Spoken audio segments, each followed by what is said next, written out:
एकाक्षं सबाह्याभ्यन्तरः शुचिः पुंडरीकाक्षः पुनादो। माननीय प्रधानमंत्री जी द्वारा नए संसद भवन की स्मृति पट्टिका का अनावरण।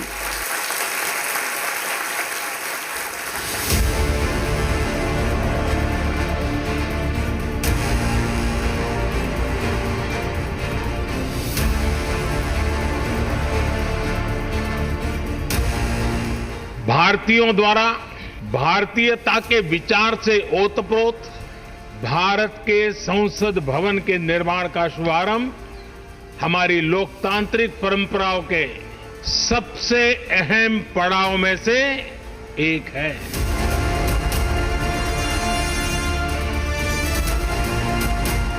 नए संसद भवन का निर्माण नूतन और पुरातन के सह अस्तित्व का उदाहरण है। नया भवन आत्मनिर्भर भारत के निर्माण का गवाह बनेगा। तो नए भवन में 21वीं सदी के भारत की आकांक्षाएं पूरी की जाएगी। आने वाली पीढ़ियां नए भवन को देखकर गर्व करेगी कि ये स्वतंत्र भारत में बना है। हमारे वर्तमान संसद भवन ने आजादी के आंदोलन और फिर स्वतंत्र भारत को गढ़ने में अपनी अहम भूमिका निभाई है।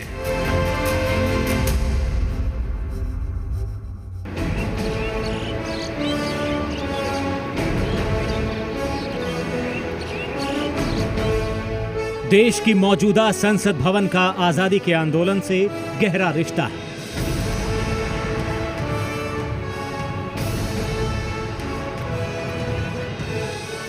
आजादी से पहले संसद भवन की इस इमारत को काउंसिल हाउस कहा जाता था। ब्रिटिश शासनकाल में यह काउंसिल हाउस ही सत्ता का केंद्र था। इसी काउंसिल हाउस में क्रांतिकारी भगत सिंह और उनके साथी बटुकेश्वर दत्त ने अंग्रेजी हुकूमत को हिलाकर रख दिया था। 8 अप्रैल 1929 को भगत सिंह सूट बूट और हैट पहनकर अपने साथी बटुकेश्वर दत्त के साथ काउंसिल हाउस की पब्लिक गैलरी पहुंचे थे। यहीं से भगत सिंह ने नीचे असेंबली की कार्यवाही के दौरान हॉल में बम फेंका था। बम फेंकने के लिए भगत सिंह ने उस जगह को चुना जहां पर कोई भी जनप्रतिनिधि नहीं बैठा था।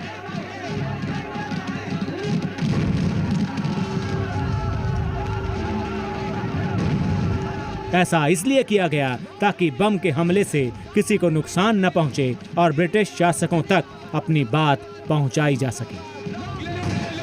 बम फेंकने के बाद भगत सिंह और बटुकेश्वर दत्त ने असेंबली हॉल में पर्चे फेंके और इनकलाब जिंदाबाद के नारे लगाए। साम्राज्यवाद मुर्दाबाद। Arrest him.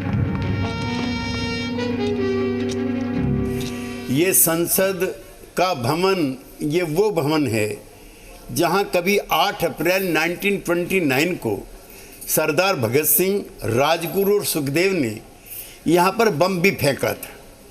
और उस समय पार्लियामेंट में मोतीलाल नेहरू से लेकर के मोहम्मद अली जिन्ना तक सब मौजूद थे और किसी एक को भी खरोंच नहीं आई थी। भगत सिंह ने अंग्रेजों के कान में धमाके के जरिए अपनी आवाज पहुंचाने का क्रांतिकारी कदम उठाया था।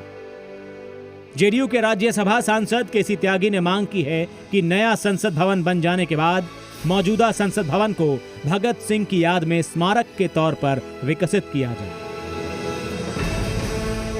मैंने राज्यसभा में एक प्रस्ताव रखा था कि जिस जगह पर बम फेंका गया है उसको नेशनल मॉन्यूमेंट के रूप में स्थापित किया जाए। अब जब संसद यहाँ से हट रही है और ये मॉन्यूमेंट ही बन करके रह गया है, तो मेरे जैसे एक पैट्रियट पॉलिटिकल एक्टिविस्ट की इच्छा है कि उस जगह को कम से कम अब तो एक राष्ट्रीय संग्रहालय स्मारक के रूप में विकसित किया जाए। आजादी के आंदोलन के साथ संसद भवन की इस इमारत ने स्वतंत्र भारत को गढ़ने में गहरी भूमिका निभाई है।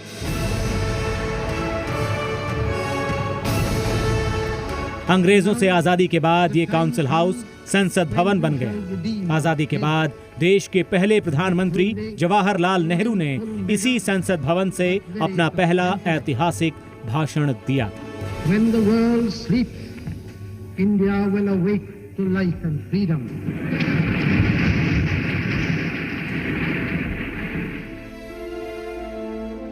इसी संसद भवन में बैठकर डॉक्टर भीमराव अंबेडकर ने भारत के संविधान की रचना की थी और 2 साल 11 महीने 18 दिन की मेहनत के बाद उन्होंने संविधान तैयार किया था। तब से ही संसद भवन लोकतंत्र का मंदिर बन गया। आजादी की पहली सुबह पर देश को मौजूदा संसद भवन से संबोधित किया गया था। आज से 2 साल बाद आजादी की 75वीं सालगिरह है। उस खास मौके पर नए संसद भवन से पूरे देश को संबोधित किया जाए, ये प्रधानमंत्री नरेंद्र मोदी का सपना है। इससे सुंदर क्या होगा, इससे पवित्र क्या होगा जब भारत अपनी आजादी के 75 वर्ष का पर्व मनाए, तो उस पर्व की साक्षात प्रेरणा हमारी संसद की नई इमारत बने।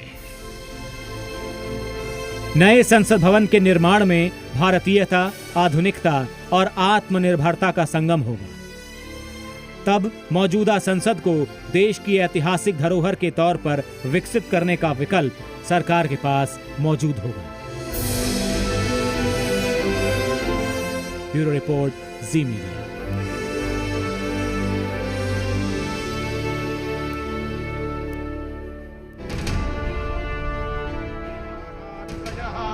सर्वे स्थावर जंगमाः प्रतिदिनं कुर्यात् सदा मंगलम्।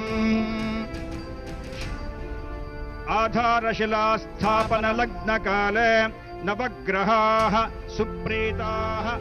नए भारत की नई पहचान का शिलान्यास आखिरकार हो गया। सुलग्नाः सावधानाः। पितृभ्यो नमः, गुरुभ्यो नमः। प्रधानमंत्री नरेंद्र मोदी को 6 पुरोहितों ने मंत्रोच्चार के साथ शिलान्यास पूजन करवाया। ग्राम देवताभ्यो नमः, स्थान देवताभ्यो नमः। पूरे विधि विधान के साथ पीएम मोदी आत्मनिर्भर भारत के नए संसद भवन के निर्माण का संकल्प ले रहे थे।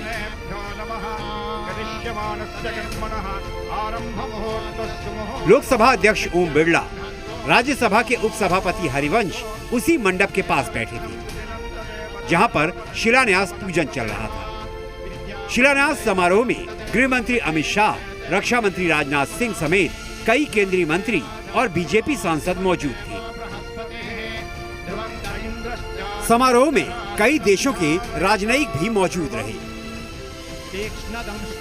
समारोह में टाटा सन्स के प्रमुख रतन टाटा भी मौजूद थे, क्योंकि नए संसद भवन की जिम्मेदारी रतन टाटा की कंपनी टाटा प्रोजेक्ट्स लिमिटेड को दी गई है। आधारशिला स्थापन लग्न काले नवग्रहाः सुप्रीताः सुप्रसन्ना वरदा भवन्तु सुमुहूर्तः सावधानाः।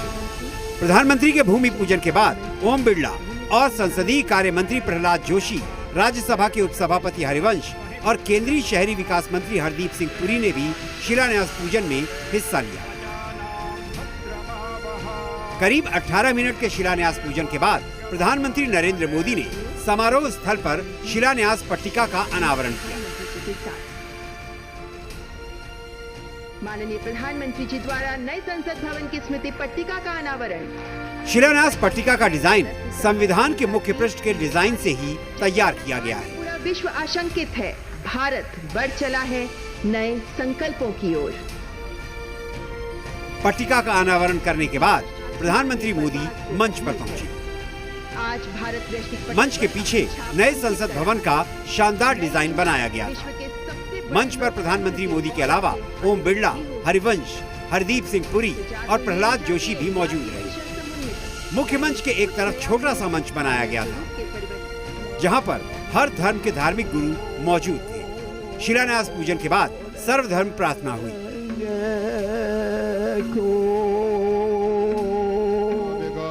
सर्वधर्म प्रार्थना में बौद्ध, ईसाई, इस्लाम और जैन धर्म के धर्मगुरुओं ने प्रार्थना की।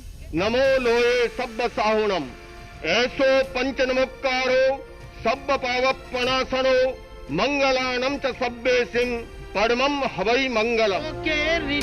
इसके अलावा बहाई, पारसी और सिख समुदाय के धर्मगुरुओं ने नए संसद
बीते दशकों में इसे तत्कालीन जरूरतों को देखते हुए निरंतर अपग्रेड किया गया।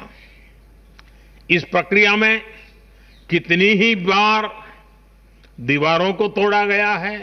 लोकसभा में बैठने की जगह बढ़ाने के लिए तो दीवारों को भी हटाया गया। इतना कुछ होने के बाद संसद का ये भवन अब विश्राम मांग रहा है। अब नए संसद भवन का शिलान्यास तो हो गया और अगले 2 वर्षों में भव्य, दिव्य और अद्वितीय संसद भवन को तैयार करने का लक्ष्य रखा गया। नया संसद भवन देश की जनता की नई अपेक्षा और आकांक्षाओं का प्रतीक होगा और मुझे आशा है कि माननीय संसद सदस्य चुनकर आएंगे वो जनता के प्रति और जवाबदेह होंगे, उनके प्रति, उनकी समस्याओं के प्रति और परिणाम दे पाएंगे। नए संसद भवन का निर्माण 971 करोड़ रुपए की लागत से होगा। इसको बनाने का जिम्मा टाटा समूह की कंपनी टाटा प्रोजेक्ट्स लिमिटेड पर है। An impressive project and I wish it all success. नया संसद भवन मौजूदा संसद भवन के ठीक बगल में बनाया जाएगा। त्रिकोणीय आकार में बनने वाला संसद भवन पहले से और ज्यादा भव्य और सुंदर तो होगा ही, साथ ही आधुनिक टेक्नोलॉजी से भी लैस होगा। दिल्ली से रविंद्र कुमार के साथ ब्यूरो रिपोर्ट, जी मीडिया।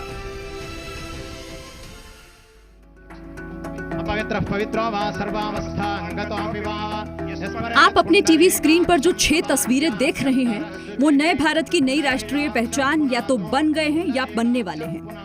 मोदी सरकार ने अपने 6.5 सालों के कार्यकाल में देश को नई पहचान देने वाले स्मारक, भवन या फिर मूर्तियों की स्थापना की है। नए संसद भवन का शिलान्यास प्रधानमंत्री नरेंद्र मोदी की उसी महत्वाकांक्षा का एक और उदाहरण है। नए संसद भवन के निर्माण के अलावा मोदी सरकार का ड्रीम प्रोजेक्ट है सेंट्रल विस्टा प्रोजेक्ट का रीडेवलपमेंट। सेंट्रल विस्टा प्रोजेक्ट के तहत मोदी सरकार की प्लानिंग है कि राजधानी के अलग अलग जगहों पर मौजूद मंत्रालयों और केंद्र सरकार के दफ्तरों को एक जगह लाया जाए। इसके लिए केंद्र सरकार ने सेंट्रल विस्टा रीडेवलपमेंट प्रोजेक्ट तैयार किया है। नए संसद भवन का निर्माण सेंट्रल विस्टा रीडेवलपमेंट प्रोजेक्ट का ही एक हिस्सा है। मौजूदा समय में दिल्ली की 47 इमारतों में केंद्र सरकार के मंत्रालय और दफ्तर चल रहे हैं, जिनमें से कई ऑफिस तो किराए पर हैं। सेंट्रल विस्टा प्रोजेक्ट के तहत राष्ट्रपति भवन से इंडिया गेट के बीच 3 किलोमीटर के हिस्से में नई इमारतें बनेंगी, जिसमें केंद्र सरकार के दफ्तरों को शिफ्ट किया जाएगा। इससे सारे मंत्रालय एक जगह होंगे और केंद्र सरकार की जमीन पर बनेंगे।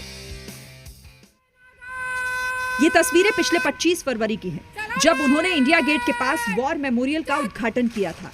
देश का ये एकमात्र युद्ध स्मारक है जहां देश के लिए अपनी जान कुर्बान करने वालों को नमन किया जाता है। प्रधानमंत्री नरेंद्र मोदी ने दिल्ली के अलीपुर रोड में डॉक्टर अंबेडकर नेशनल मेमोरियल का निर्माण करवाया। संविधान की किताब के आकार में बने इस स्मारक में संविधान निर्माता बाबा साहिब की जिंदगी से जुड़ी यादें संजोई गई।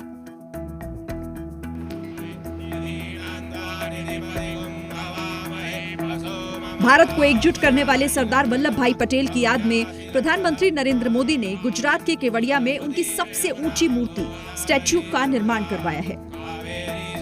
ये मूर्ति दुनिया की सबसे विशाल मूर्ति है। पीएम मोदी हर साल सरदार पटेल की जयंती पर यहां आना नहीं भूलते। भला इन तस्वीरों को कौन भूल सकता है। इसी साल 5 अगस्त को प्रधानमंत्री नरेंद्र मोदी ने देश के करोड़ों राम भक्तों के वर्षों पुराने सपने को साकार करने का काम किया।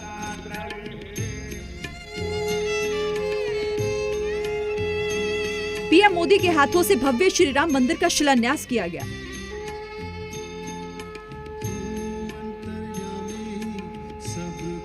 तीन साल में कुछ ऐसा श्री राम मंदिर पूरी दुनिया देखेगी। ब्यूरो रिपोर्ट, जी मीडिया।